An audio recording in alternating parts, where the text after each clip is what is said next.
สวัสดีค่ะทุกท่านผู้ฟังเคยรู้ไหมคะว่าพระพุทธเจ้าทรงเคยท้อพระทัยที่จะแสดงธรรมและใครนั้นที่ทำให้พระองค์ท่านเปลี่ยนใจจะด้วยวิธีใดและเรื่องราวจะเป็นยังไงนั้นวันนี้แสงธรรมะนำใจเล่าเรื่องจะเล่าให้ฟังค่ะหลังจากที่พระพุทธเจ้าตรัสรู้แล้วเป็นเวลา7 วันพระองค์ประทับอยู่ใต้ต้นไม้ที่ชื่อว่าอัชฌปาลนิโครทะและได้เสด็จไปอยู่ในที่เงียบสงบตามลำพังขณะที่อยู่ในที่สงบนั้นพระองค์มีความคิดขึ้นมาว่าธรรมะที่เราค้นพบนี้เป็นสิ่งที่ลึกซึ้งเข้าใจได้ยากและต้องใช้ปัญญาอย่างมากจึงจะเข้าถึงได้มันเป็นสิ่งที่สงบงดงามและเหนือกว่าความคิดทั่วๆไปเป็นธรรมะที่เหมาะกับคนฉลาดจริงๆถึงจะเข้าใจได้แต่ในขณะเดียวกันพระองค์ก็นึกถึงคนทั่วไปว่าสัตว์โลกทั้งหลายหมายถึงผู้คนมักจะติดอยู่กับความอยากความยึดมั่นความหลงพวกเขาชอบความสุขที่มาจากความอยากและความยึดติดเหล่านั้นโดยเหตุนี้คนทั่วไปจึงยากที่จะเข้าใจธรรมะที่ลึกซึ้งแบบนี้เพราะเขายังติดอยู่กับอวิชชาคือความไม่รู้ซึ่งเป็นจุดเริ่มต้นของความทุกข์ทั้งหลาย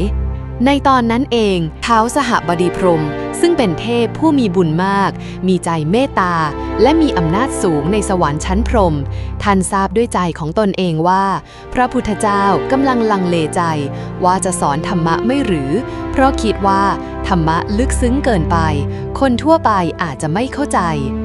เมื่อรู้เช่นนั้นแล้วท้าวสหบดีพรหมก็กังวลมากคิดว่าพวกเราทั้งหลายจะต้องลำบากแน่โลกนี้อาจจะต้องพินาศเพราะพระพุทธเจ้าผู้รู้แจ้งจะไม่สอนธรรมะเพราะทรงเห็นว่าคนทั่วไปเข้าใจได้ยากจึงไม่คิดจะสอนใครต่อจากนั้นท้าวสหบดีพรหมได้หายตัวไปจากพรหมโลกแล้วมาปรากฏตัวต่อหน้าพระพุทธเจ้าอย่างรวดเร็ว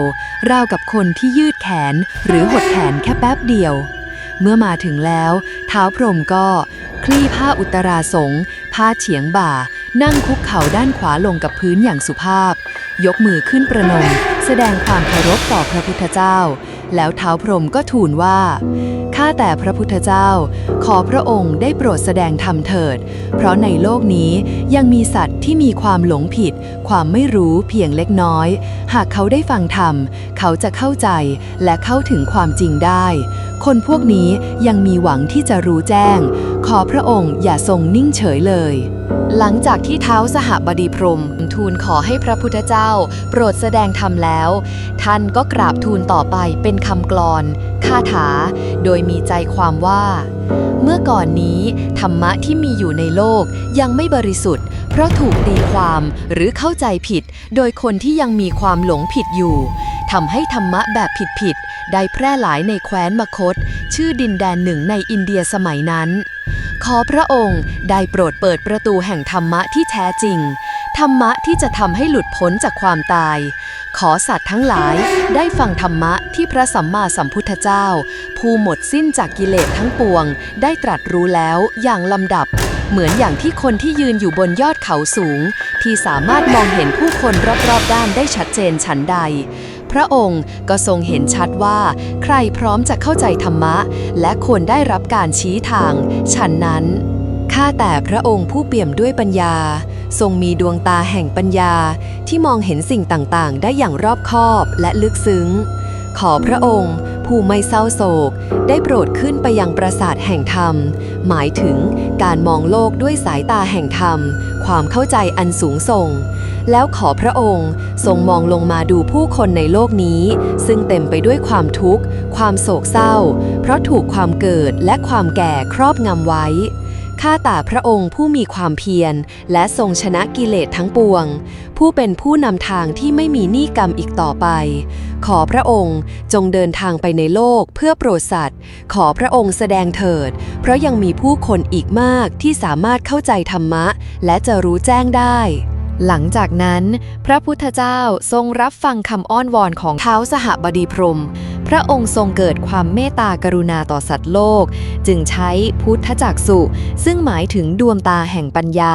ที่มองเห็นได้ลึกซึ้งเพื่อตรวจดูสภาพของสัตว์โลกว่าเป็นอย่างไรบ้างเมื่อทรงมองดูแล้วก็เห็นว่าบางคนมีกิเลสความหลงความโลภความโกรธอยู่ในใจเพียงเล็กน้อย บางคนมีกิเลสหนาแน่นเต็มใจเต็มตาบางคนมีอินทรีย์แก่กล้าหมายถึงมีศรัทธามีปัญญามีความพยายามมากบางคนอินทรีย์อ่อนคือยังไม่พร้อมยังขาดศรัทธาขาดความเข้าใจบางคนมีท่าทีดีพร้อมจะเรียนรู้เข้าใจง่ายบางคนยังมีท่าทีไม่ดีเข้าใจยากใจยังแข็งบางคนเข้าใจเรื่องชีวิตความตายและผลกรรมในโลกหน้าปรโลกบางคนไม่เห็นโทษของการทำบาปยังไม่เข้าใจอันตรายของกิเลสพระพุทธเจ้าเปรียบเทียบสัตว์โลกกับดอกบัวที่ขึ้นอยู่ในน้ำบางดอกยังจมอยู่ในน้ำเปรียบกับคนที่ยังเต็มไปด้วยกิเลสความหลงผิดยังเข้าใจธรรมะไม่ได้บางดอกลอยเสมอผิวน้ำเปรียบกับคนที่พอมีความเข้าใจแต่ยังต้องฝึกอีกสักหน่อยบางดอกโผล่พ้นน้ำแล้วและน้ำไม่ติดเลยเปรียบกับคนที่พร้อมจะเข้าใจธรรมะทันทีจากนั้นพระพุทธเจ้าก็ใช้ดวงตาแห่งปัญญามองดูสัตว์โลกอีกครั้งแล้วก็เห็นว่าบางคนมีกิเลสน้อยบางคนมีกิเลสมากบางคนมีศรัทธาและปัญญาเข้มแข็งบางคนยังอ่อนแอไม่พร้อมบางคนเข้าใจง่ายบางคนเข้าใจยากบางคนรู้ว่าโลกนี้มีกรรมมีผลของการกระทำและเข้าใจเรื่องชีวิตหลังความตายทั้งหมดนี้เหมือนกับดอกบัวที่มีความแตกต่างกันบางดอกพร้อมจะบานบางดอกยังต้องรอเวลาพระพุทธเจ้าตรัสตอบท้าวสหบดีพรหมเราขอเปิดประตูแห่งธรรมนี้ให้แก่ผู้ที่พร้อมจะฟังแล้วใครก็ตามที่พร้อมให้เปิดใจและมีศรัทธาเถิดดูก่อนพรหมที่ผ่านมาเราไม่ได้แสดงธรรมเพราะเราเห็นว่ามนุษย์จำนวนมากยังเข้าใจยากและธรรมนี้ก็ลึกซึ้งประณีตต้องใช้ปัญญามากจึงจะเข้าใจได้เราจึงลังเลว่าจะสอนดีไหมเพราะกลัวว่าจะไม่มีใครเข้าใจสิ่งที่เรารู้แจ้งมาแต่ตอนนี้เมื่อเห็นว่ามีผู้คนบางกลุ่มพร้อมที่จะเข้าใจเราจึงยินดีจะแสดงธรรมในเวลานั้นเองพระพุทธเจ้าทรงคิดในพระทัยว่าเราควรแสดงธรรมให้ใครฟังเป็นคนแรกดีใครกันที่จะเข้าใจธรรมะนี้ได้อย่างรวดเร็วพระองค์จึงนึกถึงอาลาระดาบทกาลามะโคตระซึ่งเป็นอาจารย์เก่าของพระองค์แล้วตรัสในพระทัยว่าอาลาระดาบทผู้นี้เป็นคนฉลาดมีปัญญาแหลมคมมีจิตใจที่ค่อนข้างบริสุทธิ์จากกิเลสมานานถ้าเราแสดงธรรมให้เขาฟังก่อนเขาน่าจะเข้าใจธรรมะได้อย่างฉับไวแน่นอนแต่แล้วก็มีเทวดาองค์หนึ่งมาปรากฏตัวต่อหน้าพระพุทธเจ้าและกราบทูลว่าอาลาระดาบทกาลามะโคตระสิ้นชีวิตไปแล้วเมื่อ7 วันที่ผ่านมาพระพุทธเจ้าค่ะพระพุทธเจ้าทรงทราบความจริงนั้นจึงตรัสในพระทัยด้วยความสงสารว่าช่างน่าเสียดายจริงๆอาลาระดาบทต้องเสียโอกาสครั้งใหญ่เพราะถ้าเขายังมีชีวิตอยู่และได้ฟังธรรมะจากเราเขาจะสามารถรู้แจ้งธรรมได้ทันทีต่อมาพระพุทธเจ้าทรงคิดอีกครั้งในพระทัยว่า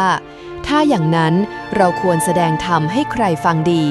ใครจะสามารถเข้าใจธรรมะลึกซึ้งนี้ได้อย่างรวดเร็วพระองค์จึงทรงนึกถึงอีกหนึ่งอาจารย์เก่าชื่อว่าอุทกดาบทรามบุตรซึ่งก็เป็นผู้ที่ฉลาดมีความเข้าใจลึกซึ้งมีปัญญาแหลมคมจิตใจสะอาดจากกิเลสมากพระองค์จึงตรัสในใจว่าถ้าเราแสดงธรรมให้อุทกะก่อนเขาจะต้องเข้าใจธรรมนี้ได้ทันทีแน่นอนแต่แล้วเทวดาก็ปรากฏตัวขึ้นอีกครั้งมากราบทูลพระพุทธเจ้าว่าอุทกดาบทรามบุตรได้เสียชีวิตไปเมื่อวานนี้แล้วพระพุทธเจ้าค่ะพระพุทธเจ้าทรงทราบเช่นนั้นจึงตรัสในพระทัยด้วยความเสียใจว่าน่าเสียดายมากจริงๆอุทกดาบทเสียโอกาสใหญ่เพราะถ้าเขายังมีชีวิตอยู่และได้ฟังธรรมะนี้เขาก็จะเข้าใจได้ในทันทีจากนั้นพระพุทธเจ้าทรงคิดในพระทัยว่าเราควรแสดงธรรมให้ใครฟังเป็นคนแรกดีใครจะสามารถเข้าใจธรรมะนี้ได้อย่างรวดเร็ว พระองค์นึกถึงปัญจวัคคีย์ซึ่งเคยช่วยดูแลพระองค์ในช่วงที่ทรงบำเพ็ญเพียรแม้ว่าต่อมาพวกเขาจะจากไปเมื่อพระองค์เลิกทรมานร่างกายแต่พระองค์ก็ยังระลึกถึงน้ำใจของพวกเขาเราควรแสดงธรรมให้พวกเขาก่อนพระองค์จึงทรงคิดต่อไปว่าแล้วตอนนี้ปัญจวัคคีย์อยู่ที่ไหนกันพระพุทธเจ้าทรงใช้ทิพยจักษุแล้วทรงเห็นว่าปัญจวัคคีย์อยู่ที่ป่าอิสิปตนมฤคทายวันซึ่งอยู่ใกล้เมืองพาราณสีเมื่อทราบเช่นนั้นแล้วพระองค์จึงทรงพักอยู่ที่เมืองอุรุเวลาตามสมควรจากนั้นจึงเสด็จออกเดินทางไปยังเมืองพาราณสี